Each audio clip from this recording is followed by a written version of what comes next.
ఎంబీబీఎస్లో fees గురించి మాట్లాడుకోవాలి అంటే ప్రైవేట్ కాలేజెస్కి గవర్నమెంట్ కాలేజెస్కి ఉన్న మేజర్ డిఫరెన్స్ ఎక్కడ తెలుస్తుందంటే ఫీజెస్లో తెలుస్తుంది. ఎందుకంటే అక్కడ మనం చాలా ఎక్కువ ఫీజెస్ అనేవి పే చేయాల్సిన అవసరం ఉంటుంది. కన్నర్ కోటా అయితే okay, but management NRI quota అయితే మీకు చెప్పక్కర్లేదు. మన వీడియోస్ ఎవరైతే ఫాలో అవుతున్నారో వాళ్ళందరికీ ఫీజెస్ గురించి కాస్త క్లారిటీ ఉంటుంది. సో మనకి జిఎంసి గవర్నమెంట్ మెడికల్ కాలేజ్ మహబూబాబాద్లో మనం చదవాలి అంటే మనకి ట్యూషన్ ఫీజు వచ్చేసి 10,000 రూపాయలు, సిడిఎస్ ఫీజు వచ్చేసి 5,000, ఈ లైబ్రరీ 2,000, సెంట్రల్ స్టోర్స్ ఫీజు వచ్చేసి 2,000, లైబ్రరీ ఫీజు వచ్చేసి 2,000, కాషన్ డిపాజిట్ ఇది మనకి రిటర్న్ ఇస్తారు 3,000 రూపాయలు, అకాడమిక్ డెవలప్మెంట్ ఫండ్ వచ్చేసి 3,000. సో ఎస్సీ ఎస్టీ విద్యార్థులు అయితే 1,000 రూపాయలు పే చేయాల్సిన అవసరం ఉంటుంది. నాన్ గవర్నమెంట్ ఫండ్ వచ్చేసి 2,000. సో ఒక ఓసీ బీసీ విద్యార్థి కనుక గవర్నమెంట్ మెడికల్ కాలేజ్ మహబూబాబాద్లో చదవాలి అంటే సంవత్సరానికి 29,000 రూపాయలు అయితే అవుతుంది.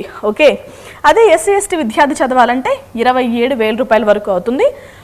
మనకి ఈ లైబ్రరీ ఫీజు అనేది అండ్ ట్యూషన్ ఫీజు అనేది ప్రతి సంవత్సరం పే చేయాల్సిన ఫీజు. రిమైనింగ్ ఫీజు వచ్చేసి మనకి అడ్మిషన్ టైంలో మాత్రమే, అది ఫస్ట్ ఇయర్లో మాత్రమే పే చేస్తాం. ఓకేనా.